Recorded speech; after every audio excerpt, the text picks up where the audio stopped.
Muy buenos días, solo quisiera confirmar si Vanessa Bedoya ya está aquí. Buenos días. Buenos días, perfecto. Muy bien, entonces, buenos días a todos y bienvenidos. En nombre de las autoridades de la Universidad del Istmo, les doy la más cordial bienvenida y agradezco su asistencia al segundo día del Congreso Internacional de Psicología Clínica, Psicología Industrial y Psicopedagogía Clínica de la Facultad de Humanidades, titulado Ciencia y Profesión, Nuevas Oportunidades de la Profesión. Soy Ana Sofía Ávila y seré su moderadora el día de hoy. Para formular las preguntas pueden hacerlo por medio del chat o bien levantando la mano como el día de ayer. Desde ya agradecemos su participación en la modalidad interactiva y a distancia. Y la dinámica se establece de acuerdo con las siguientes normas de interacción. Por favor, mantener apagadas sus cámaras y micrófonos durante la actividad. Y bien, continuando con nuestro programa, el día de hoy tengo el gusto de presentarles a Vanessa Bedoya, máster en neuropsicología clínica, experta en altas capacidades y desarrollo del talento con la conferencia Neurociencias de la Conducta, particularidades que nos enseñan las neurociencias sobre el comportamiento humano. Bienvenida, Vanessa, y adelante, mucho gusto. Mucho gusto. Bueno, bienvenidos a todos. Y bueno, primero que todo agradecer a la universidad por esta amable invitación. Y bueno, espero que puedan aprender mucho y sacar mucho de lo que voy a hablar el día de hoy. ¿Vale? Voy entonces a compartir para que empecemos.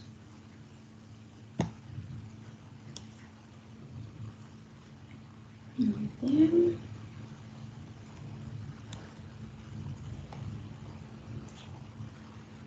Vale, pues como ya lo dijeron, mi nombre es Vanessa Bedoya, soy neuropsicóloga clínica, soy colombiana, trabajo actualmente en España, en la ciudad de Barcelona.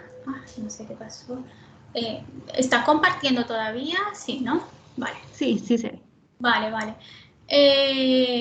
Trabajo con adultos mayores, trabajo también en un centro de psicología y neuropsicología con niños, adultos y adultos mayores, en donde, bueno, vemos diferentes patologías, hacemos intervención psicológica, neuropsicológica y adicional, pues doy... soy tutora y docente de varias universidades aquí en España y en México.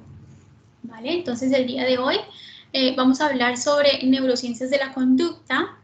Intentaré dar algunas particularidades que nos enseñan las neurociencias sobre el comportamiento humano. Sé que hay alumnos de psicología, pero de diferentes ramas, entonces lo que he hecho es intentar incluir cosas de cada una de esas ramas y de los aportes que nos dan las neurociencias a cada una de esas ramas. Y bueno, espero que les guste. Si tienen alguna pregunta, pues ya como se los comentó la otra persona, lo pueden hacer por el chat, ¿vale? Empezamos. Bueno, empezamos, no podemos empezar sin saber primero qué es la neurociencia conductual. ¿Qué estudia la neurociencia conductual? Bueno, ya estudia el desarrollo, el funcionamiento y la estructura de todo el sistema nervioso, ¿vale? Digamos, todo ese desarrollo, funcionamiento y estructura, cuando pensamos, cuando tenemos comportamientos, cuando tenemos emociones, cuando tenemos sensaciones, cómo funciona ese cerebro cuando sucede, bueno, todos nuestros actos, voluntarios o involuntarios, ¿vale? Bueno, vamos a empezar hablando de algo que es muy importante, que es la plasticidad neuronal, ¿vale? Para que nos quede un poco claro, la plasticidad neuronal es aquella capacidad que tiene el sistema nervioso de adaptarse, de recuperarse, de reestructurarse, de cambiar su propia estructura, su propia configuración a lo largo de la vida, y como una reacción al entorno, a la diversidad, a los diferentes sucesos que nos pasan, ¿no? Entonces, una reacción al aprendizaje, es una reacción, digamos, a accidentes que pueden tener las personas, a patologías, a traumatismos craneoencefálicos, a cambios también en el ambiente, porque todos los cambios del ambiente, el estrés, la convivencia, las culturas, todo esto configuran también nuestra plasticidad neuronal, ¿vale?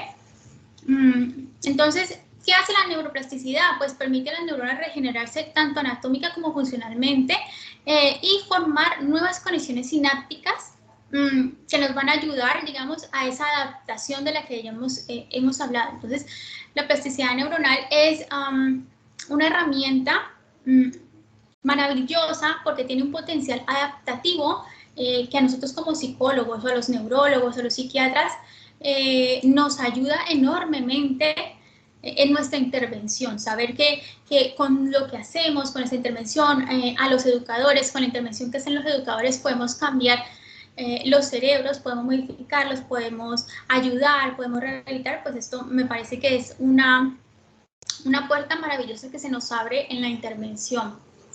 También permite pues al cerebro reponerse de diferentes trastornos, lesiones, como ya lo había dicho en un momento. No me pasa. Vale. Bueno, y permite reducir alteraciones estructurales por patologías. No sé por qué no me deja cambiar la diapositiva. Ya, ahora. Vale. Entonces, bueno, hablamos de plasticidad neuronal, pero bueno, ¿cuáles son esas, digamos, investigaciones que dicen que sí hay una plasticidad neuronal? ¿O quién nos puede decir que ha visto plasticidad neuronal? Bueno, en esto de lo que les voy a hablar ahora, digamos que nos sirve muchísimo para ver que realmente hay una plasticidad neuronal, que el cerebro es maravilloso y puede ayudar en ciertas patologías, intentando moldearse, ¿vale? Entonces, esto, bueno, no se ve, vale. De lo que les voy a hablar ahora es una investigación que se viene haciendo más o menos desde el año 2007, bueno, y digamos que por decirlo así, es una investigación, pero también es una intervención, porque realmente surgió desde la necesidad que tenían un grupo de neurólogos de un hospital de Madrid de intervenir a estas personas que llegan al sistema de salud con tumores cerebrales, ¿vale? Con aquellos tumores cerebrales que se consideran inoperables. ¿Por qué inoperables? Porque de cierta medida o de una u otra forma afectan las áreas funcionales del cerebro. Entonces, claro, ¿cuál es la ruta cuando llega un paciente con un tumor cerebral? Lo primero que deben de hacer es indagar según el lugar en donde está ese tumor, cuáles son esas funciones cognitivas que va a afectar si se hace una resección completa de ese tumor. Estas cirugías por lo general se hacen con el paciente despierto. ¿Y por qué con el paciente despierto? Porque ahí se va viendo en qué va afectando, según lo que vaya haciendo el cirujano, qué va afectando sus funciones cognitivas. Entonces, en muchas ocasiones no se puede retirar todo el tumor, va a quedar una parte allí. Si comprometía alguna función, pues no se retiraba completamente el tumor y se cierra, se termina la cirugía y se espera a ver cómo evoluciona la enfermedad. Entonces, en algún momento, para este equipo de neurólogos, llegó una paciente con un tumor que era bastante complejo, que había que hacer algo ya, y si no, pues la señora iba a morir, porque no podían quitarle una parte y dejarla, porque igual iba a morir. Entonces empezaron a pensar, bueno, ¿qué podemos hacer para poderla operar e intentar que sus funciones cognitivas no se dañen tanto, no sufran tanto en esta cirugía? Entonces, a este equipo de neurólogos se les ocurrió la maravillosa idea, lo digo yo así, me parece que es un estudio genial, que son intervenciones geniales, que aún están en estudio, ojo. Bueno, ellos crearon una especie de manta o de rejilla de electrodos que se ubica a nivel subdural y que se ponen sobre el tumor, sobre la zona que afecta el tumor. ¿Qué hace esta rejilla? Lo que hacen, o estos electrodos, lo que hacen es bloquear la función del cerebro, en esa parte del cerebro, e intentar, con la perspectiva de que existe una neuroplasticidad, tal como se ve aquí en el video, llevar las funciones de ese lado del cerebro al otro lado del cerebro, puede ser al otro hemisferio o a otros lugares del cerebro que puedan tomar, digámoslo así, esas funciones y adecuarlas, ¿no? Entonces, ¿qué quiere decir esto? Que cuando ya se va a operar a la persona, esas funciones ya han migrado a otro lugar, ¿vale? Entonces, ese cerebro ya puede continuar con toda la parte verbal, así le hayan quitado esta porción del cerebro, digamos, que puede afectar. Tal como se ve aquí en este dibujo, la idea es migrar las funciones cognitivas que van a ser dañadas al hacer la recesión a otro lugar del cerebro. Vale, ¿cómo hicieron esto? Aquí les traigo yo unas imágenes del estudio. Bueno, lo primero este estudio lo hicieron con 5 personas, ¿vale? Hasta ahora se ha hecho con 5 personas. ¿Cómo fue el proceso durante todas estas intervenciones? Lo primero que se hizo fue al inicio, cuando llega el paciente, hacerles, bueno, una serie de estudios de resonancia magnética funcional, se les hizo valoración por psiquiatría, neurología, valoraciones neuropsicológicas para saber, bueno, las funciones, cómo eran sus funciones cognitivas. Luego de toda esta valoración, se hace una primera cirugía, que es muy parecida a la cirugía que se hacía antes, en donde no se podía quitar todo el tumor. Entonces, se hace una primera cirugía en donde se retira la mayor cantidad de tumor cerebral o de glioma que no afecte las funciones de ese cerebro, las funciones indispensables del cerebro. O sea, la mayor cantidad se hace también con el paciente despierto, pero que no afecte las funciones, ¿vale? Y se deja la otra parte que, bueno, que si se quitara de una vez, pues tendría una afectación funcional, ¿no? En esa misma cirugía, pues se pone la rejilla subdural, pero no se activa, o sea, solamente se deja ya puesta la rejilla, se procede a cerrar y a terminar la cirugía, y luego de un periodo en donde se espera que el cerebro se estabilice, que baje el hematoma, que baje, bueno, toda esta inflamación proveniente de la cirugía, luego de ese periodo de estabilidad, entonces ahí sí se activa esta rejilla y se hace todo el proceso de estimulación por medio de los electrodos y también viene ligada también a la rehabilitación, ¿vale? Entonces, digamos, si para quitar ese tumor, el tumor va a afectar las áreas motoras, entonces durante esa rehabilitación, que son entre 2-3 semanas y una rehabilitación diaria, adicional de la estimulación de los electrodos que van en aumento, pues lo que se trabaja es una rehabilitación motriz. Si lo que fuera a afectar, lo que afectará fue el lenguaje, pues la rehabilitación tendría que ser verbal, la rehabilitación del lenguaje, hablando, bueno, porque de esta forma lo que hacemos es estimular esas redes neuronales en otro lugar, ¿no? Y el fortalecimiento de las redes neuronales. Luego de hacer, bueno, todo este periodo de rehabilitación y de estimulación, de nuevo, se le hace al paciente todas las mismas pruebas preoperatorias que se le hizo en un principio y se programa para una segunda cirugía. Entonces, en esa segunda cirugía, la idea ya es, bueno, se quita obviamente la rejilla de estimulación y intentar hacer una recesión del tumor o de la parte del tumor que ha quedado, ¿vale? Y que se ha extendido. Bueno, intentar retirarlo lo que más se pueda. Ya luego de esto, pues sigue todo el control neurológico, neuropsicológico, bueno, todo el control de su operación y de toda la intervención durante 2 o 3 meses. ¿Qué pasa? Si esto si no se hubiera hecho, por ejemplo, esta estimulación y se hubiera retirado directamente el tumor entero, pues es un paciente que posiblemente, bueno, según donde esté el tumor, va a afectar enormemente también su calidad de vida, ¿no? ¿Okay? En esta imagen, por ejemplo, podemos ver,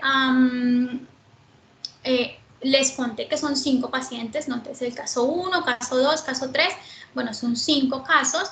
Y en las áreas iluminadas que se ven en los cerebritos arriba, ¿vale? Las rojas,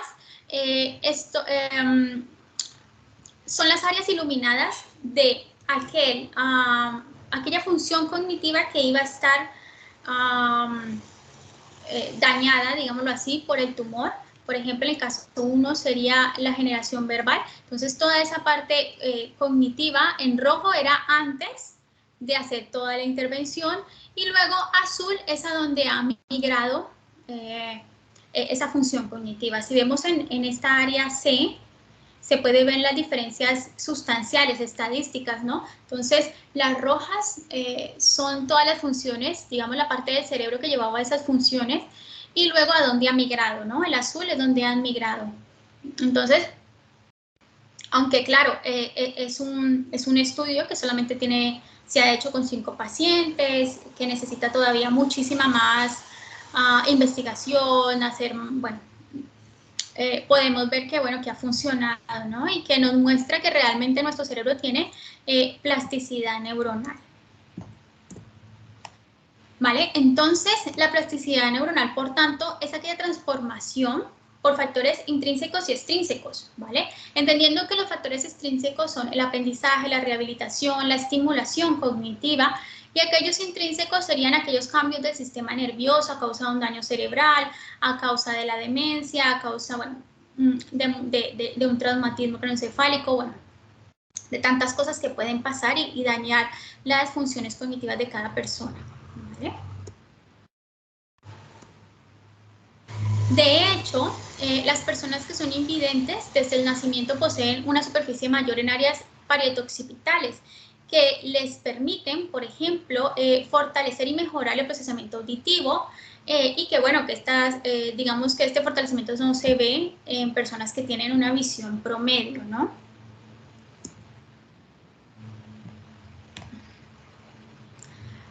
En esta imagen podemos ver, por ejemplo, cómo sería una red neuronales antes de entrenar, ¿vale? Se puede ver cómo va creciendo todas esas conexiones sinápticas. Luego sería una red neuronales, luego de 2 semanas de estimulación cognitiva, y luego redes neuronales también, pero después de 2 meses de estimulación cognitiva o más. Ojo, no quiere decir que siempre vaya a ser 2 meses y tú, o sea, se vaya hacer vaya a generar tantas neuronas como se ve allí. Todos los cuerpos son diferentes, pero sí que se ha visto que hay muy buenos resultados, ¿vale? El aprendizaje es una parte importante, no solamente desde que estamos pequeños, cuando vamos a la escuela, cuando estamos en la universidad, sino que durante toda la vida es una parte muy importante de cada ser humano, y es una parte fundamental también de esa plasticidad neuronal y de la reserva cognitiva, que es algo de lo que hablaremos más adelante, ¿vale? Entonces, el aprendizaje se puede definir como todos los cambios que se producen a nivel funcional y estructural en el sistema nervioso, los cuales van a tener una modificación, digamos, en la conducta del sujeto, ¿vale? Aprendizajes académicos, aprendizajes de comportamiento, conductuales, bueno, todo el aprendizaje para que como personas podamos desarrollarnos. Todos estos aprendizajes tienen siempre una estructuración, una reestructuración cerebral. De hecho, ahora mismo, ustedes por haber asistido en el congreso desde ayer, su cerebro ya no es el mismo, ¿vale? Ha cambiado. En este momento su cerebro y sus conexiones han cambiado y están activas y moldeándose para poder entender lo que yo les estoy explicando, ¿vale? Entonces decimos que, bueno, que el aprendizaje es continuo a lo largo de la vida, es innato al ser humano, que el aprendizaje se produce desde el mismo nacimiento, desde que estamos con la madre, empezamos a entender estímulos, a saber qué es la alimentación, a comprender las conductas de los otros, cómo nos cuidan, cómo están con nosotros, cómo, bueno, intervienen en la sociedad. Todo, desde que nacemos, todo esto es aprendizaje y todo esto va cambiando nuestro cerebro. Y una parte muy importante del aprendizaje o que nos deja el aprendizaje es la reserva cognitiva, como le decía ahora. Resulta que las personas con mayor reserva cognitiva, producto de una mayor ejercitación mental, pueden tener o poseen redes neuronales con mayor densidad. ¿Por qué es importante esto? Vamos a hablar de la importancia de la reserva cognitiva. Bueno, Jacob Ster, profesor de neurología en la Universidad de Columbia, se preguntó, bueno, ¿y qué es tan importante? ¿Por qué esta reserva cognitiva? ¿En qué nos puede ayudar? ¿Y en qué etapa de nuestra vida nos puede ayudar? Y él la define como una propiedad del cerebro que le permite un funcionamiento mantenido, ojo, esto es muy importante, frente a cambios relacionados con la edad y con la enfermedad cerebral.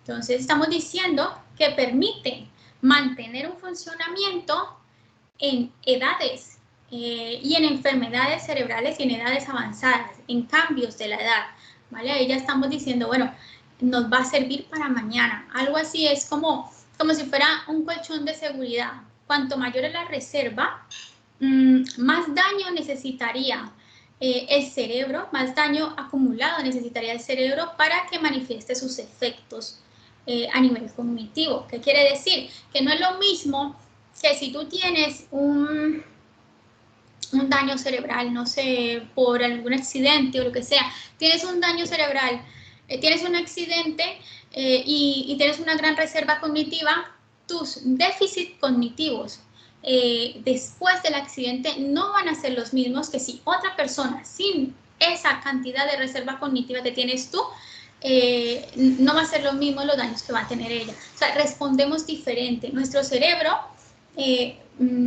recibe mejor, por decirlo así, todo ese daño sobrevenido, ¿vale? Entonces, es muy importante y es muy importante en estos momentos. ¿Por qué? Porque ahorita la humanidad, pues, vive más tiempo, dura más años. Por ejemplo, España es uno de los lugares que tiene más población de adultos mayores, tiene más población envejecida. Entonces, donde se ven muchas demencias, enfermedades, Alzheimer, ¿vale? Entonces es muy importante claro, que sepamos ahora qué cosas podemos hacer cuando estamos jóvenes para nuestra vejez, ¿no? Algo así como cuando ahorramos o tenemos la pensión para luego estar bien, ¿vale? Pues entonces vamos a tener que ejercitarnos para pensionar nuestra mente también, ¿vale? Entonces en esta imagen podemos ver cómo personas con baja reserva cognitiva inician una demencia antes en el tiempo, ¿vale? Y luego personas con una mayor reserva cognitiva, aunque inician una reserva, porque, bueno, inician una demencia, de eso parece que no nos salvamos los que nos van a dar demencia o los que no, bueno, pero personas con una reserva cognitiva mayor inician esa etapa de demencia, por decirlo así, eso, empiezan a perder esas funciones cognitivas con una edad más avanzada. Si bien se ha visto en los estudios que cuando empieza, así tengas una reserva cognitiva, una buena reserva cognitiva, cuando empieza va en declive mucho más rápido, ¿vale? Y en el punto final, pues digamos que se encuentran, va mucho más rápido y llega hasta el punto donde están los otros. Pero ¿qué es lo bueno? Que claro, si esta persona empezó con demencia a los 70 años y la que tiene mejor reserva cognitiva va a empezar con sus primeros síntomas de demencia a los 80 o a los 90, entonces, ¿es bueno o no? Si usted va a tener 10 años más con una buena capacidad, mejor, pudiendo aprovechar más a su familia, estando más consciente de las cosas, claro, es una buena inversión, ¿no? Vale.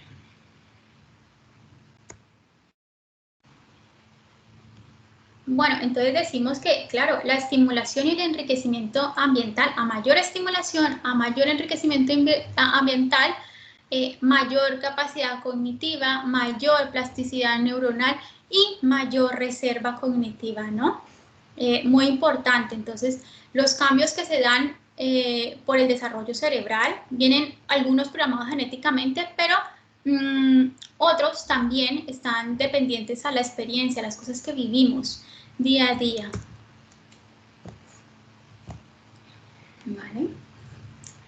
Bueno, hemos hablado de muchas cosas muy importantes para el cerebro humano.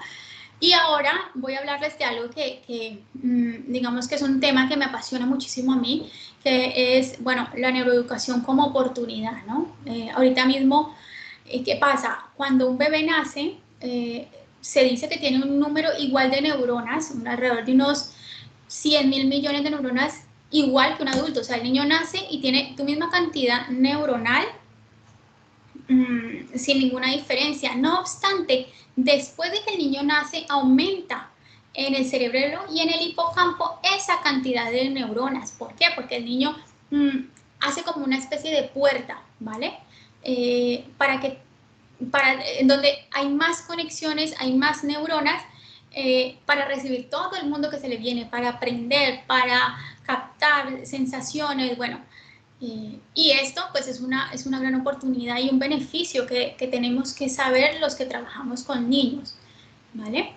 Entonces, en el desarrollo postnatal, bueno, hemos dicho que el bebé empieza a formar unas conexiones sinápticas y se produce una mayor densidad que en el adulto. De hecho, toda esta densidad, toda esta cantidad de neuronas y todo esto que va creciendo en el niño se llama sinaptogénesis, ¿vale?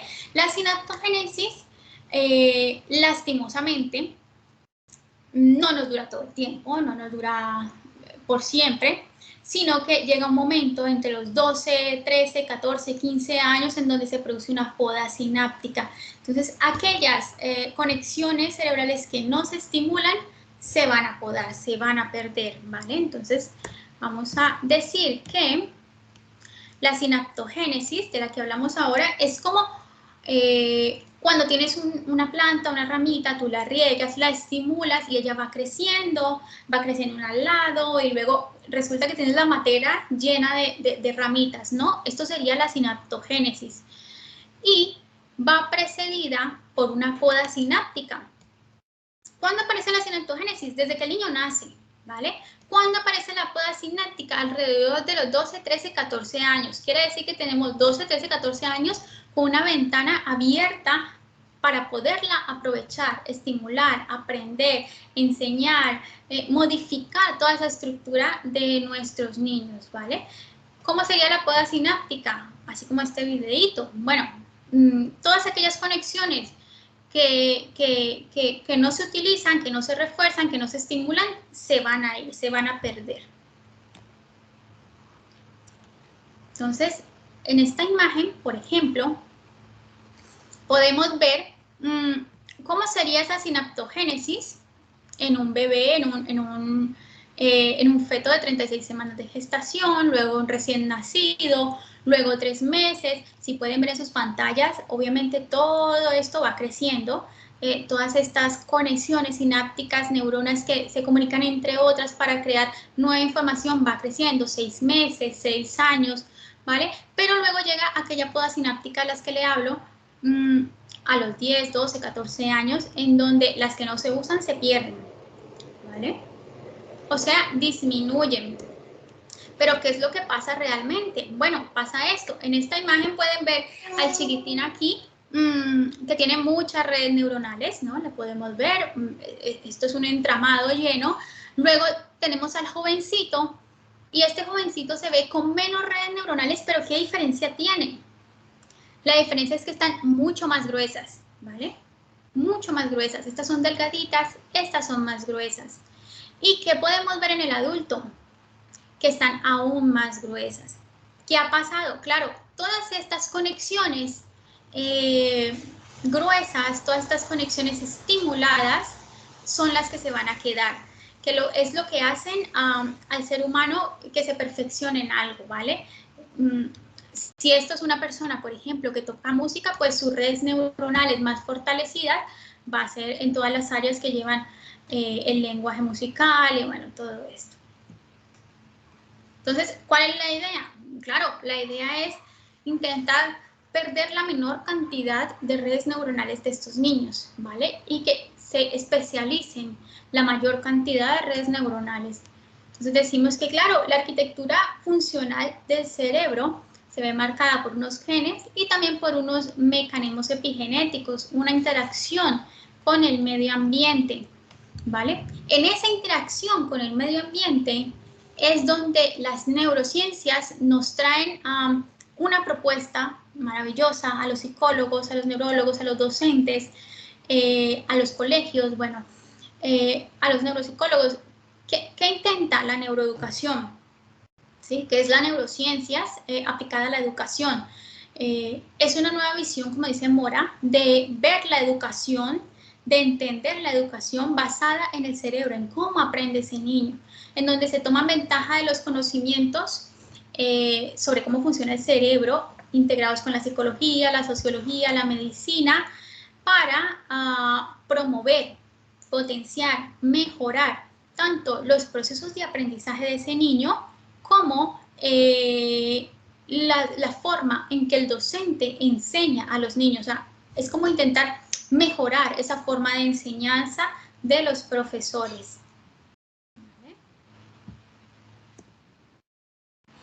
Entonces, si sabemos que el cerebro, bueno, que podemos aprender, que podemos modificar nuestro cerebro, que existe una plasticidad neuronal y que adicional a eso se produce durante toda la vida, ¿qué quiere la neuroeducación? Bueno, pues mejorar esas interacciones entre los contenidos académicos de toda la vida, porque la educación no es que haya cambiado mucho, ¿vale? Entonces, mejorar esos contenidos académicos, mejorar la metodología que se usa con los niños y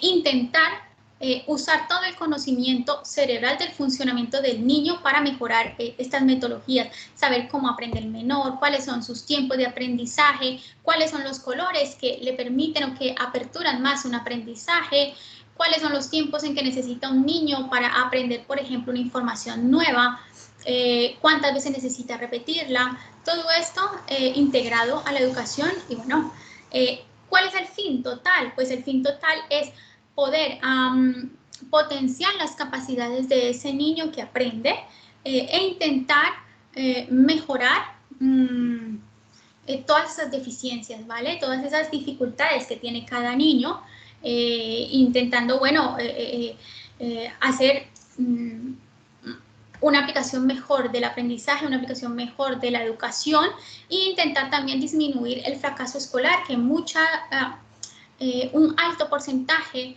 del fracaso escolar es por la pérdida de motivación al deberse de que los niños no entienden, no comprenden las diferentes temáticas o tienen problemas del neurodesarrollo que no han sido diagnosticados y no han sido atendidos de la forma en que deben. Entonces, toda esta motivación se pierde y hay más disminución y fracaso escolar. Tiene que ver también con la autoestima. Bueno, entonces, como lo decimos, pues la neuroeducación usa elementos biológicos, elementos psicológicos y elementos pedagógicos para hacer todo un conglomerado y cambiar, como vemos, la educación en estos momentos. Es una gran oportunidad, claro, porque permite mejorar la autoestima y la autoconfianza de ese niño. Al el niño entender cuáles son sus falencias y ver que las puede trabajar, al saber también y conocer cuáles son todas sus potencialidades, qué es lo que se le da mejor, ¿vale? También mejora las relaciones interpersonales y, muy importante, la motivación para desarrollar sus propios proyectos de vida. Esto, en estas edades tempranas se configura la autoestima y si los niños tienen dificultades en el colegio, no se motivan para hacer algo de mayores, para aprender un oficio o para estudiar en la universidad. Entonces, digamos que ayudaríamos en todo ese enfoque de desarrollo integral, ¿no? Vale, pues hasta aquí hemos hablado sobre la neuroeducación, sobre todo lo que el aprendizaje nos puede aportar, ¿no? Y ahora vamos a hablar sobre las emociones, las conductas, a ver qué nos dice la neurociencia sobre las emociones y las conductas. Y no podemos entrar sin primero saber que el sistema límbico, ¿cuál es el sistema límbico? Aquel sistema que se encarga de la motivación, de las respuestas emocionales, del nivel de activación de las personas, el ser humano. En el sistema límbico, así como lo vemos aquí en esta imagen, está compuesto por la amígdala, el hipotálamo, el bulbo olfatorio, el giro cingulado, el formis, bueno, el hipocampo, ¿vale? Y todas estas estructuras, bueno, se confabulan para hacer diferentes estados emocionales, para actuar sobre la motivación y las respuestas emocionales que tienen las personas. ¿Listo? Vamos a hablar del estrés. ¿Qué pasa cuando una madre tiene estrés gestacional? ¿Qué pasa con ese feto? Bueno, en un estudio que hubo durante la tormenta de hielo de Quebec, en 1988 hubo una tormenta de hielo en donde se vio y se estudió a padres y madres que habían sido sometidos a estrés debido a esa tormenta. Y se estudió que este estrés, a ver qué había pasado con esos bebés cuando nacían, qué había producido en los cerebritos de esos bebés. Pues se vio cuando nacieron estos niños que todos los niños sobrevenidos de estos padres habían nacido con niveles inferiores en su coeficiente intelectual, alrededor de unos 10 puntos. Imagínate, 10 puntos por el estrés gestacional que sufrieron sus padres, ¿vale? Obteniendo peor desempeño motor y lingüístico. Y se vio también que dichos efectos se mantuvieron 15 años después de ese suceso. O sea, 15 años de generaciones en donde hubo un nivel inferior en el coeficiente intelectual. Bueno, perdón. Vale. Entonces se ve que el estrés tiene un efecto negativo sobre la corteza prefrontal y el hipocampo. No podemos olvidar que el hipocampo pues tiene que ver con la memoria del feto, ¿no? Entonces, lo que se dice es que los niveles de corticosterona suben, producen ansiedad, aumentan la ansiedad en estos padres y esto desencadenaría cerebros más pequeños y conexiones fuera de la normalidad. Vale. Bueno, vamos a entrar a hablar sobre el placer, sobre la felicidad, sobre el amor y para hacerlo tenemos que saber, bueno, o por lo menos ver, porque vamos a decir que las vías dopaminérgicas, que las vías serotoninérgicas, para que lo ubiquemos un poquito más en nuestro mapa mental, pues las azules serían las vías dopaminérgicas, que son las vías del placer, y las rojas que se ven en la imagen serían las vías serotoninérgicas que van diferenciadas. Estas vías dopaminérgicas de las que hablamos ahora, las vías del placer, que en muchos casos se habla o vamos a hablarlas sobre o decir sobre el sistema de recompensa, lo vamos a mencionar como el sistema de recompensa, ¿vale? Son vías que llevan dopamina. ¿Qué hacen estas vías? Bueno, informar al cerebro de que puede venir algo agradable, ¿vale? De que va a suceder algo agradable. Entonces, ¿qué hace? Que el cerebro se activa y produce una función motivacional, ¿vale? Antes se tenía entendido que esta vía del placer y esta dopamina era la que hacía sentir el placer. No. Ahora se ha visto que no es que haga sentir el placer, o sea, no tiene que ver con la sensación, sino que tiene que ver más con el pensamiento de la motivación, o sea, lo que va a suceder me va a producir tal cosa, ¿sí? Entonces es como la conducta motivante a hacer algo, la invitación, ¿vale? Y bueno, como lo podemos ver, se aloja más en la corteza orbitofrontal, tal como vemos aquí en esta imagen, y en el núcleo estriado. Lo que les decía ahora, investigaciones recientes pues dicen que el circuito dopaminérgico de recompensa está principalmente implicado en la búsqueda motivacional, en el deseo de la recompensa y no en la sensación de la recompensa. Se vio con unos ratoncitos así tan monos como este que tengo aquí, que las lesiones en la sinapsis de dopamina en el cuerpo estriado ventral no afectaron esa sensación de placer en la rata. O sea, si se hacía una lesión allí, la rata igual sentía el placer, pero sí que se veía el funcionamiento dopaminérgico más afectado en la motivación. Entonces, la ratoncita ya no iba a buscar ese estímulo gratificante. Entonces, era la invitación, ¿no? Se ve afectada la invitación a hacer algo que me dé ese placer.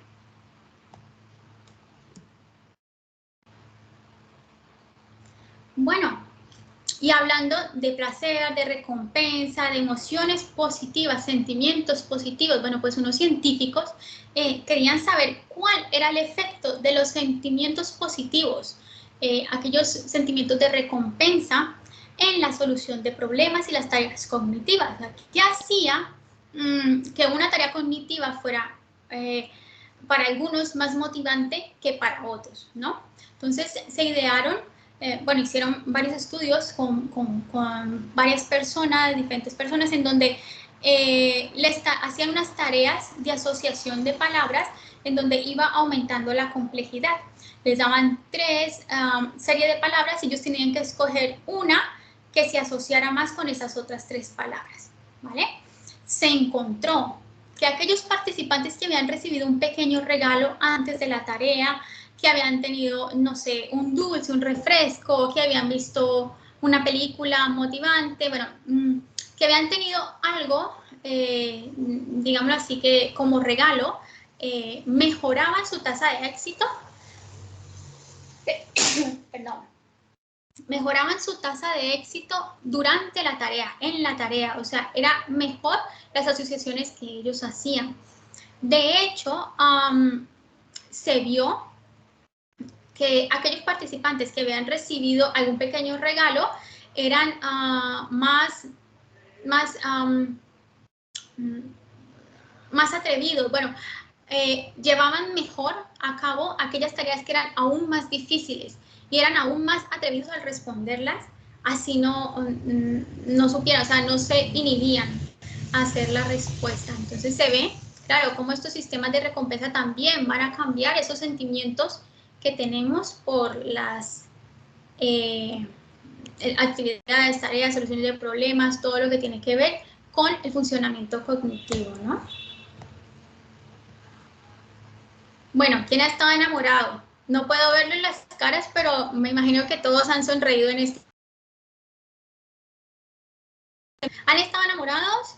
¿O han estado locamente enamorados? ¿O qué les ha pasado? ¿Han escuchado alguna vez que dicen, es que no está enamorado, está medio loco? Bueno, pues Donatella Marasiti, una psiquiatra de la Universidad de Pisa, quería investigar qué pasaba en el amor, en la locura, y si tenía algo que ver, ¿no? Si había alguna asociación en estas regiones del cerebro ricas de dopamina, ¿no? Entonces ella estudiaba a las personas enamoradas, personas no enamoradas, que fueron, por decirlo así, como el objeto control, y personas que tenían trastornos mentales, en este caso usó personas con el trastorno obsesivo compulsivo, que se destaca, bueno, porque tienen comportamientos repetitivos, tienen que, por ejemplo, mirar si han cerrado varias veces, si han cerrado bien la puerta, tienen que ir a revisarlo varias veces, bueno, tienen estos comportamientos que disrumpen en su vida cotidiana, ¿no? Y se demostró que los niveles de un neurotransmisor, en concreto en la serotonina, eran muy bajos, tanto en los enamorados como en las personas que tenían trastorno mental del todo. Así que ya saben, enamorados, locamente enamorados, pues es verdad, ¿vale? Bueno, y seguimos con el amor, seguimos hablando del amor porque es algo que nos gusta a todos, ¿no? Vamos a ver qué pasa con la monogamia, con la poligamia, por qué a algunas personas les va mejor en sus relaciones de pareja a largo plazo. Bueno, unos investigadores querían saber qué pasaba en los cerebros de quien eran tenía mayor tendencia a la poligamia y quien tenía mayor tendencia a la monogamia, ¿no? O sea, saber qué pasaba, si se activaba circuitos diferentes, ¿ok? Bueno, estudiaron a los topillos de la pradera, ¿vale? Estos amiguitos tan monos de acá, los topillitos de la pradera, resulta que ellos son animalitos muy fieles, por lo general siempre están, bueno, por lo general no, siempre están con su misma pareja, cuidan y son celosos, recelosos de su pareja, entonces pueden enfrentarse a otros topillitos pensando porque sienten celos y los papás de los topillitos de la pradera son muy paternales, entonces ayudan desde el mismo nacimiento, ayudan a mantener los cuidados de sus crías, a mantenerlos bien, a cuidarlos, bueno, ¿vale? Así son estos amiguitos de los topillos de la pradera. Y luego tenemos o los comparamos con los topillos de la montaña, que a diferencia de los de la pradera, pues estos topillitos de la montaña son polígamos, tienen muchas parejas, si tienen su pareja, pues son muy infieles o por el contrario simplemente tienen varias parejas en un corto tiempo. También tienen camadas y no se ocupan de ellos, desde el mismo nacimiento los abandonan.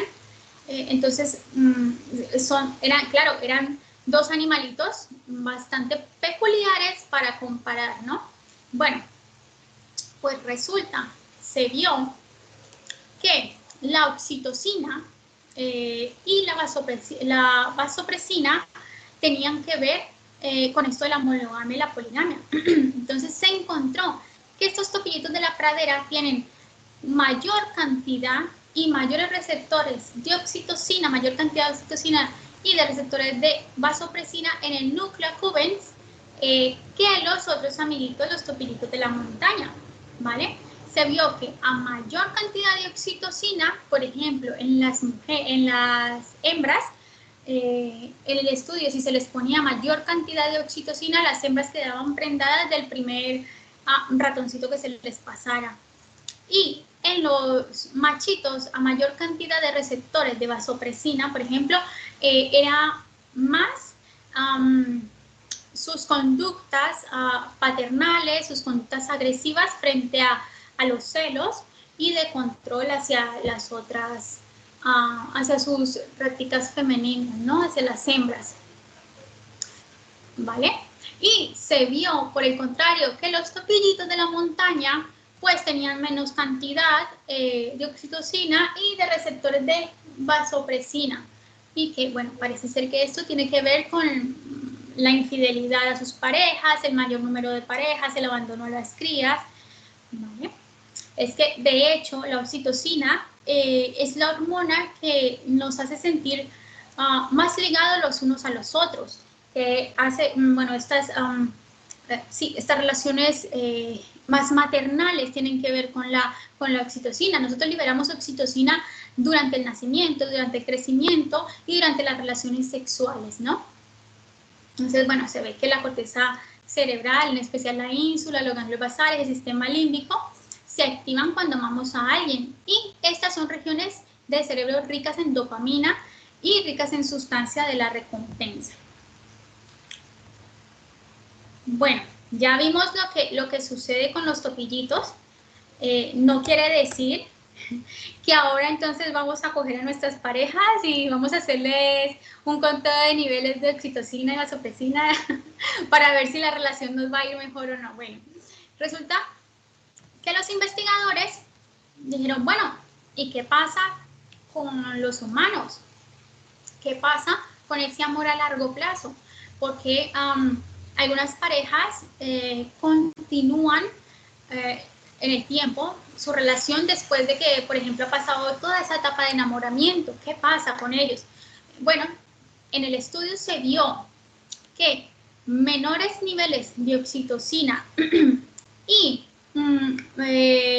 una variante en un gen, ¿vale? En un gen que tiene un gen de la vasopresina, una variante en ese gen, que esa variante hace que la producción de receptores de vasopresina en el cerebro disminuya, o sea, el gen hace que, esa variante en ese gen hace que se produzca menos receptores de vasopresina en el cerebro, se vio que estas personas duplicaban las probabilidades de permanecer solos, a diferencia de las personas que tenían los niveles de oxitocina más altos y que no tenían fundamentalmente esta variable en el gen de la producción de receptores de vasopresina.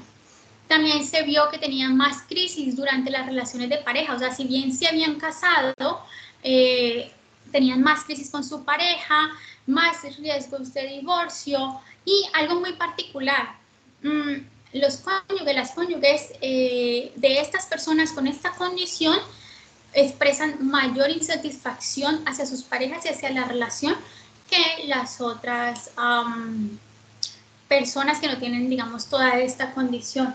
Por eso se considera la vasopresina como la hormona implicada en la química de la monogamia. ¿Vale? Bueno, y hablando del amor, ¿qué más, qué amor más largo, más duradero que el materno, ¿no? El materno y toda la implicación que tiene que ver o que ser cuando eres madre, ¿no? Bueno, estos investigadores, esta investigación, que de hecho acaba de salir, publicada ahorita en el 2021, creo que salió como en junio, ¿qué querían? Querían ver si las neuronas de oxitocina permitían la transmisión de aquella conducta social del comportamiento materno, o sea, de la transmisión social, o sea, enseñar aquel comportamiento materno a quienes no son madres, ¿sabes?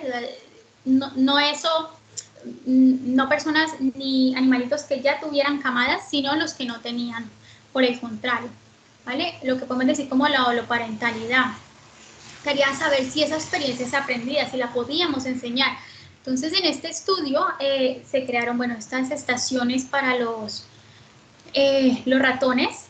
Aquí la ratoncita que es la madre de la camada, que son estos de aquí, y la ratón virgen, así le vamos a llamar, la madre, la virgen, y luego pues la camada, ¿no? Entonces se puso cámara, micrófono para saber, bueno, absolutamente todo lo que pasaba con ellos y se empezaron a estudiar, ¿vale? En esta imagen B, la voy a explicar ya, pero la entenderán mejor en un momento. Se puede ver el registro de la Virgen durante el tiempo en que estaba fuera del nido y durante el tiempo que estaba dentro del nido cuidando la camada. Entonces, las líneas amarillas datan de cuánto tiempo pasó la Virgen fuera del nido, que fue mucho más en el día 1, y se ve cómo fue progresando durante los 4 días, ¿no? Que estaba dentro del nido, y luego aquí, pues, la variable de la madre. ¿Vale? Entonces, ¿qué pasó en este estudio? Bueno, estuvieron hospedadas, digamos, la madre, la camada de ratoncitos y la ratoncita virgen, ¿vale? Entonces, cada vez que la virgen salía del nido donde estaban los ratoncitos, cada vez que salía, que intentaba huir del nido, ¿qué hacía la madre? Hacía una especie de pastoreo, que es algo, bueno, sorprendente porque no es esto que sucede con los ratones que intentan, que se muestran con agresividad porque no quieres que estén con su camada, sino que por el contrario, ella hacía una especie de pastoreo en donde daba el giro y llevaba a la Virgen de nuevo al nido, ¿vale? Entonces aquí se ve cómo la mamá va llevando a la Virgen y la regresa en muchas oportunidades al nido, ¿vale? Porque el nido, bueno, no puede estar solo, entonces era como enseñando una parte de eso. Luego se ve que al paso del tiempo, como la Virgen, al pasar los días, que de hecho, al pasar los días, ya estaba casi siempre dentro del nido. O sea, la mayor cantidad del tiempo estaba dentro del nido, cuidando a estos ratoncitos, y la madre podía salir y ya no necesitaba pastorearlo, ¿vale? Entonces luego dijeron, bueno, Y esto sucede por la oxitocina o porque, ¿qué pasa? ¿Qué pasa con estos ratoncitos? Entonces lo que hicieron fue, por medio de una medicina especial, bloquearon, ¿vale? Todas las neuronas de oxitocina para que no se produjera, ¿no? Entonces, resulta que pusieron otro tipo de virgen que no había sido pastoreada. O sea, que no había adquirido la conducta de estar en el nido con la camada, ¿no? Entonces, al bloquear estas neuronas de oxitocina, bloquear esa función, lo que sucedió es que la virgen, por más que era pastoreada, no lograba aprender esta conducta, ¿vale? Mientras que si se bloqueaba las neuronas de oxitocina a aquellas vírgenes que ya habían aprendido esto del pastoreo, sí que en su momento no iban al nido a estar con la camada, pero a medida que iba pasando el medicamento recuperaban esa conducta. Adicional de la conducta de estar cuidando a la camada en el nido, la conducta también era que los investigadores sacaban a uno de los ratoncitos de la camada y lo ponían fuera, ¿vale? Entonces las madres escuchan ese sonido ultrasónico que emiten, ese sonido de ayuda, de auxilio que emiten los ratoncitos, mientras que las vírgenes no. ¿Por qué? Porque tienen toda la corteza auditiva virgen, ellas no tienen esa posibilidad. Entonces se ve que durante todo este proceso el cerebro formó una plasticidad en esa corteza para poderse adaptar, comprender y hacer, bueno, todo este proceso de poder encontrar aquel ratoncito que estaba afuera y llevarlo de nuevo al nido, ¿no? Recogerlo y llevarlo al nido. ¿Cuánto tiempo duró? Resulta que la virgen que estaba así en hospedaje con la madre y con los ratoncitos, al segundo día empezó a tener esta conducta de recoger el ratoncito y llevarlo al nido, ¿vale? Entonces aquí se puede ver en este video que les voy a poner, se puede ver lo que pasó desde el momento en que la virgen empieza a ser pastoreada, luego ya sacan a la madre y dejan solo a la virgen con los ratoncitos para saber si ha podido hacer la conducta, ¿no? A ver, esto se está reproduciendo así, vale. Entonces aquí podemos ver que aquí está el ratoncito como perdido, la virgen, y no está la madre. Hemos sacado a la madre, bueno, han sacado ellos a la madre. Y ella, al primer día, miren lo que sucede.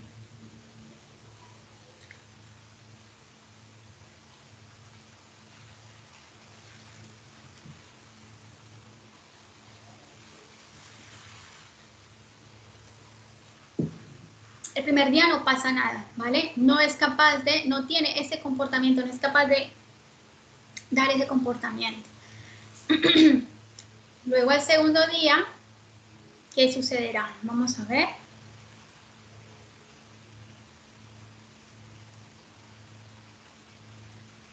Luego el segundo día ya la Virgen tiene esa conducta de poner a salvo esa conducta más materna, ¿no? De poner a salvo a la camada. ¿Vale? Bueno, ¿qué pasó luego? De este experimento quisieron ver si había la posibilidad de que se aprendiera esta conducta o se activara la oxitocina sin haber esa experiencia más física y sensorial, ¿no? Entonces pusieron la madre con su camada y una ratoncita virgen en donde había una separación pero transparente, donde ella podía ver, no podía interactuar, pero podía ver. La madre empezaba a recoger a volver a hacer el retorno, ¿vale?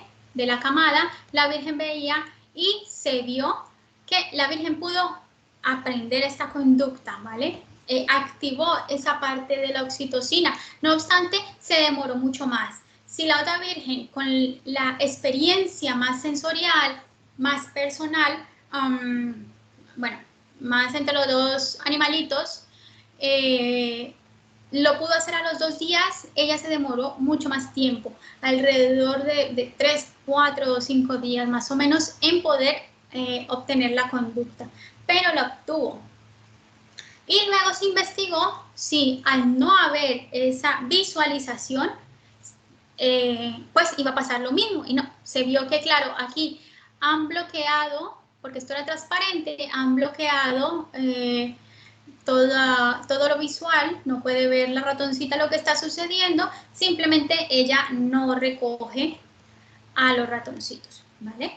Entonces, ¿qué pasa? ¿Qué quiere decir? Sí, la oxitocina permite esa transmisión de ese comportamiento materno, paterno, ¿vale? Esa conducta social de cuidado. Entonces, se especula de que la oxitocina sería la encargada de activar esa conducta social, por ejemplo, en padres, madres o en parientes, por ejemplo, que no son padres, que no son madres, y todo ese cuidado materno para tener a la descendencia, pues, a salvo, ¿no? Vale. Bueno, ya que hemos hablado del amor, vamos a hablar de las mentes ganadoras y procrastinadoras. Creo que lleva más de 1 hora, pero bueno, si me permiten, termino. Vale, las mentes ganadoras y las mentes procrastinadoras. A ver, si pudieras verlos, les preguntaría de qué lado están, ¿vale? ¿Qué es la procrastinación? Pues esas personas que no es que no puedan hacer algo, sino que prefieren no hacerlo en el momento, dejarlo para mañana. Venga, tengo un trabajo de la universidad, tengo que entregarlo en 10 días y lo hacemos 2 días antes, ¿no?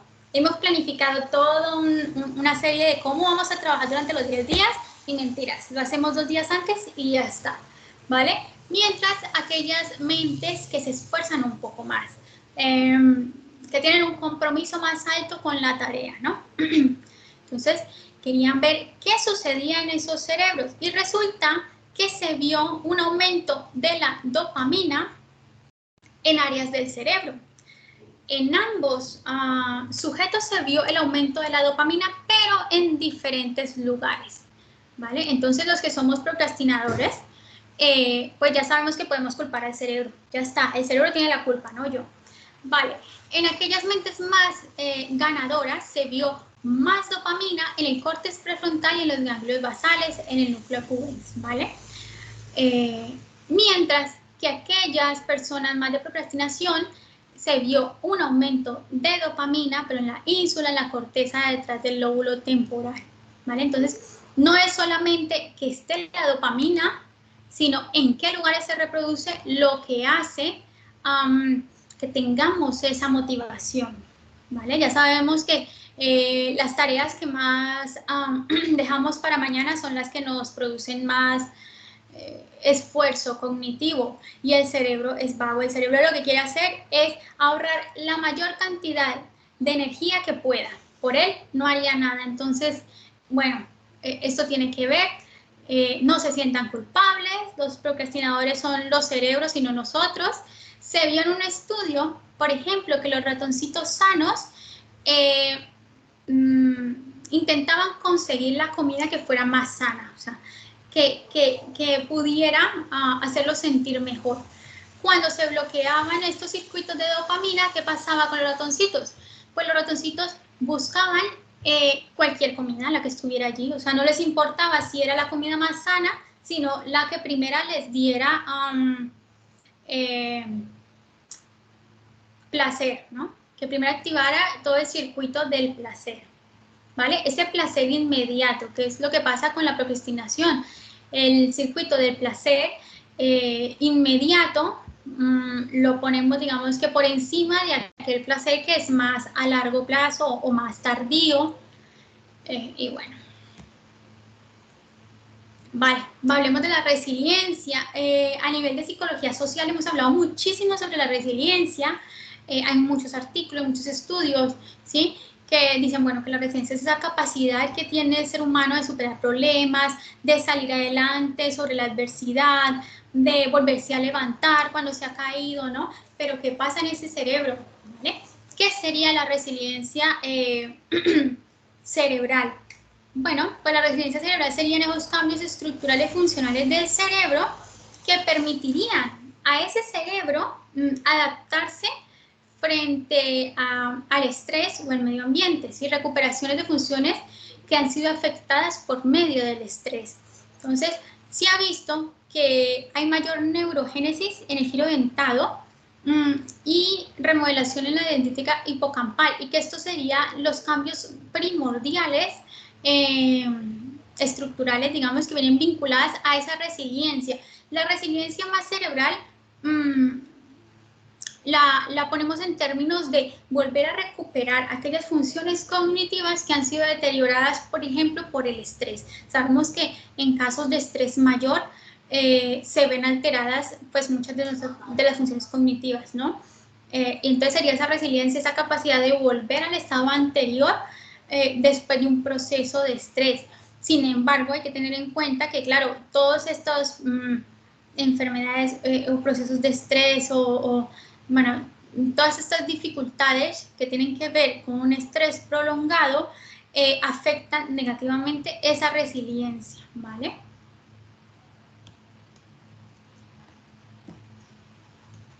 Muy bien. Bueno, hablando de lo que es el estrés, hablando un poco del estrés, creo que los taxistas son personas que viven muchísimo estrés, ¿no?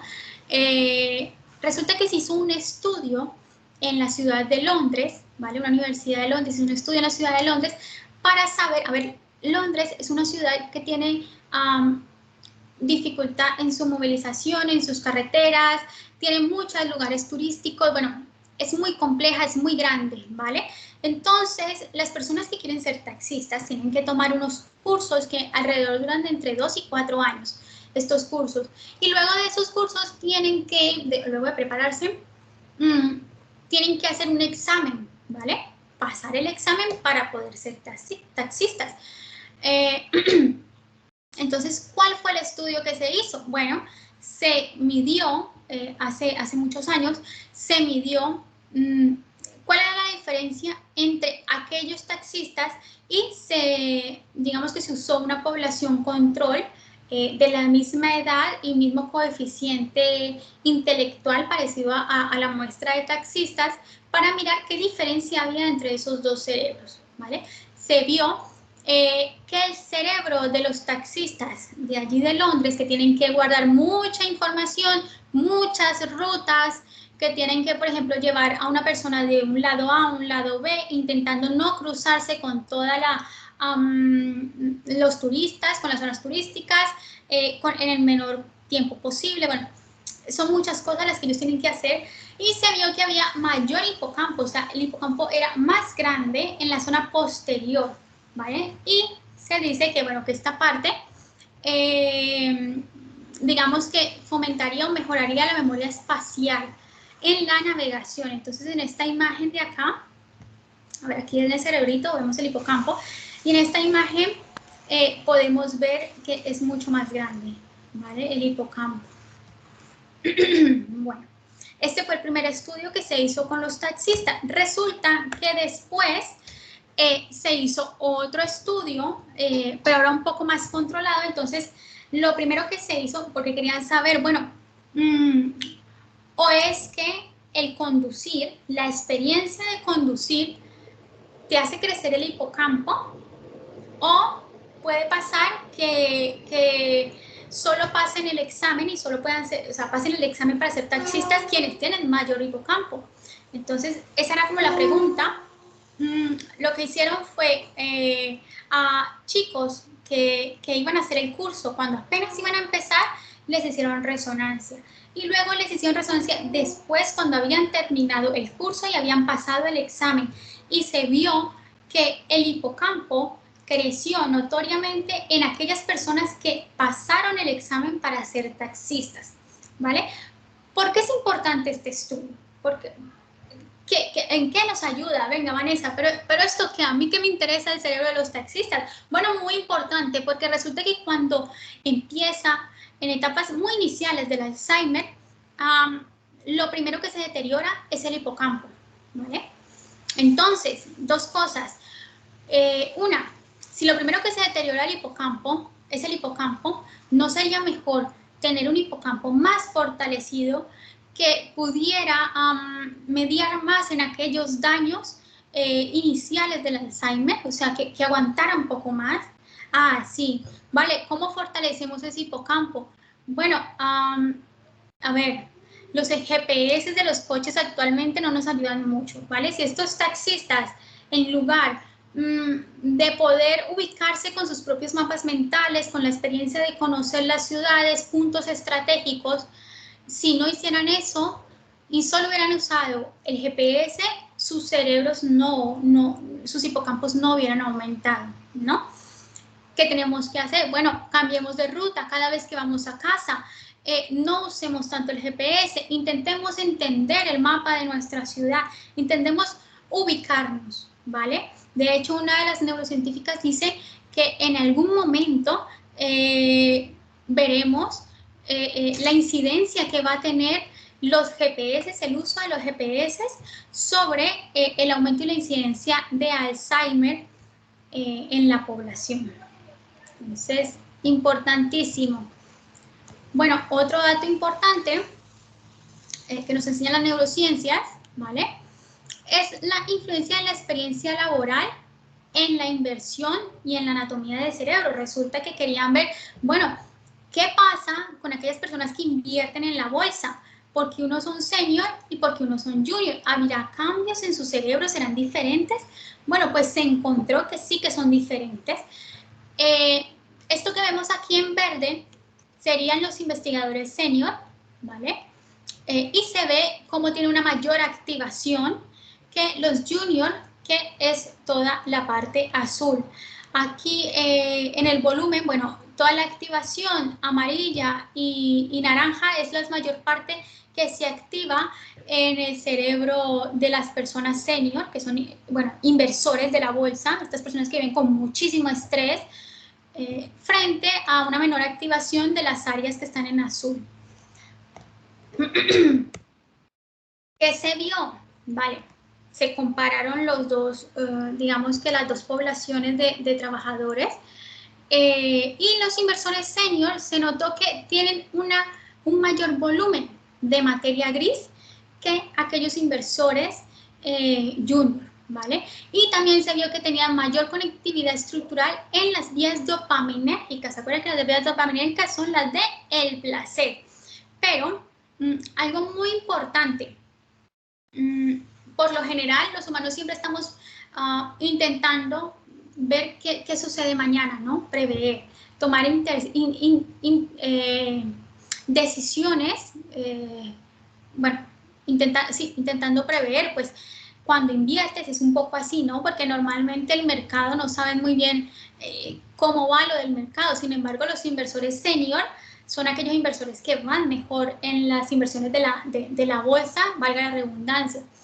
Pues parece ser que aquellas decisiones de inversión están impulsadas por señales de áreas subcorticales del cerebro ricas en dopamina, ¿vale? Recordemos que estas áreas subcorticales de dopamina son un poco más inconscientes. Parece ser que la neurona de la dopamina ayuda a predecir y a detectar patrones que normalmente los otros inversores no podrían predecir porque no tienen la experiencia, ¿vale? Entonces, patrones sutiles que no se podrían predecir los ayuda a predecir estas neuronas de dopamina. Sin embargo, esta percepción solo viene de la experiencia. ¿Qué quiere decir que viene de la experiencia? Bueno, que la persona ha vivido muchas inversiones, sabe y está todo el tiempo haciendo reajustes constantes sobre cómo invertir, qué se hizo mal, qué se hizo bien. Entonces, todo esto mediaría en que los inversores senior ya pueden volver más conscientes aquellas sensaciones inconscientes que les ayudan para predecir cuando una inversión será, bueno, esos sentimientos internos y somáticos, cuando una inversión será buena, ¿no? Por decirlo así, bueno, para él, que es el que está invirtiendo, para la gente que represente, ¿no? Eso es una tractografía, bueno, es un poco las redes neuronales que se activan sobre las personas sobre estos seniors. Voy un poco rápido, que ya me he pasado el tiempo. Bueno, les hablo del secuestro de la amígdala, que es el secuestro emocional. Imagino que todos en algún momento hemos estado muy enfadados. Bueno, pues el secuestro de la amígdala es aquel secuestro que se produce cuando desde nuestros sentidos, ¿vale? Entra información por medio de nuestros sentidos, va al tálamo y resulta que el tálamo envía una parte de esa información al córtex prefrontal y otra parte a la amígdala. Pero la amígdala es capaz de dar una respuesta más inmediata. ¿Qué hace la amígdala? La amígdala prueba si esta información que le está llegando a ella puede ser amenazante o no para el cerebro. En caso de que ella lo compruebe que es amenazante, la amígdala activa el eje HPA, que es hipotálamo, hipófisis y suprarrenal, y secuestra el cerebro racional. ¿Qué quiere decir eso? Desactiva el cerebro racional, desactiva toda comunicación. De hecho, cuando estás iracundo, con estas, con esos comportamientos disruptivos, gritos que no entiendes razones, ni siquiera en muchas ocasiones no te acuerdas, pero te preguntan, ¿y qué te dijo? ¿Y cómo iba vestido? Y tú dices, es que no me acuerdo. Claro, no te acuerdas porque hay una desactivación de ese cerebro. Por eso se dice que es el secuestro de la amígdala. La amígdala secuestra nuestro cerebro y bueno, de ahí que digamos, venga, vamos a contar hasta 10. ¿Por qué? Porque más o menos entre 4 y 8 segundos se tarda en desmontar esa barrera de secuestro. Cuando tú estás contando, activas todo ese cerebro más racional, la lógica de tu cerebro vuelve y recupera su funcionamiento, ¿vale? Entonces, importante contar de 1 hasta 10, aunque a veces, bueno, lo veamos muy trillado, pero ya sabemos qué es lo que sucede, ¿no? Cuando veamos un compañero así un poco con el secuestro de la amígdala, ya sabemos qué es lo que le está pasando, ¿no? Bueno, otro estudio, te lo voy a decir así rápido, que querían en la Universidad de Viena saber con qué frecuencia el bostezo era contagioso en los transeúntes.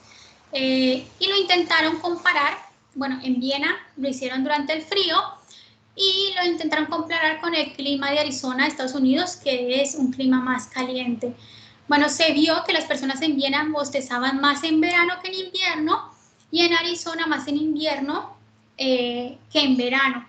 ¿Qué es lo que hace el cerebro? Lo que hace el cerebro es que intenta con el bostezo regular o enfriar la temperatura para mediar que sea balanceada entre ese exterior y nuestro interior. ¿Vale? Pasamos un poco rápido. Y bueno, por último, quería hablarles, esto no tiene, bueno, es un estudio, es el Conectoma, un estudio que se está haciendo a nivel mundial sobre el cerebro. Están creando, así como se creó el mapa génico, se está creando el mapa de las conexiones cerebrales. Hay una iniciativa europea, el Human Brain Project, y hay una norteamericana que es el Brain. ¿Y qué quieren hacer? Bueno, estos mapas intentan, por ejemplo, crear todas las conexiones entre neuronas y sinapsis, conexiones entre los axones y todo el mapa de las actividades de una región a otra, las conexiones. ¿Para qué? ¿O con qué premisa? Bueno, intentando pensar que las enfermedades como las diferentes patologías pueden ser fallos en la conectopatía, o sea, pueden ser conectopatías, o sea, fallos en esas conexiones cerebrales, ¿no? Me parece que es un estudio muy importante, quería compartírselos, voy así muy rápido, se hace por medio de exámenes como el electroencefalograma intracraneal, la resonancia magnética funcional, la magnetoencefalografía y la electroencefalografía, y obtienen imágenes de conexiones como estas que les estoy mostrando aquí, que son bellísimas. Y pueden ver, bueno, la idea es buscar conexiones en un cerebro sano y buscar conexiones en los cerebros enfermos para intentar ver cuáles son esas conexiones que están fallando en los enfermos, que se ven en los sanos, que están bien. ¿Saben un poco esto? Y bueno, creo que me van a regañar de la universidad. Y bueno, nada, pues nada, mucho gusto. Mi nombre fue Vanessa Bedoya. Soy fundadora de Hablemos de Neuroeducación, mi página de internet. Y bueno, ha sido todo un placer el día de hoy. Voy a dejar de compartir en haber explicado un poco, bueno, todo lo de las neurociencias y la conducta. No sé si, qué pena, yo he ido lo más rápido posible, Ana, de verdad. No tengas pena, Vanessa, muchísimas gracias. Entonces ahora abro espacio a las preguntas. Si alguien tiene alguna pregunta, pueden levantar la mano y así les voy dando la palabra.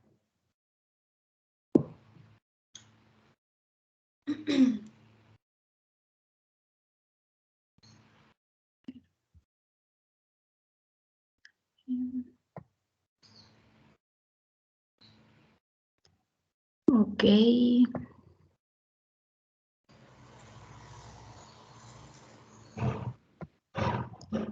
Bien, yo creo que quedó todo clarísimo por acá. Muchísimas gracias, de verdad. Mencionaste un montón de estudios que yo la verdad no conocía, me pareció súper interesante y estoy segura que también pues para todos mis compañeros, para facultad, así que te agradecemos muchísimo por tu intervención, por todos los conocimientos que nos compartes. Y bueno, entonces con eso finalizamos la primera conferencia del día. Y les pido por favor que permanezcan conectados. Si puedes acompañarnos a las siguientes, pues bienvenida. Perfecto. Muchas gracias. Gracias a todos y bueno, nada, hasta una próxima vez. Muchas gracias. Muy bien, entonces ahora les pido por favor que permanezcamos conectados porque en unos minutos entonces daremos inicio con la segunda conferencia.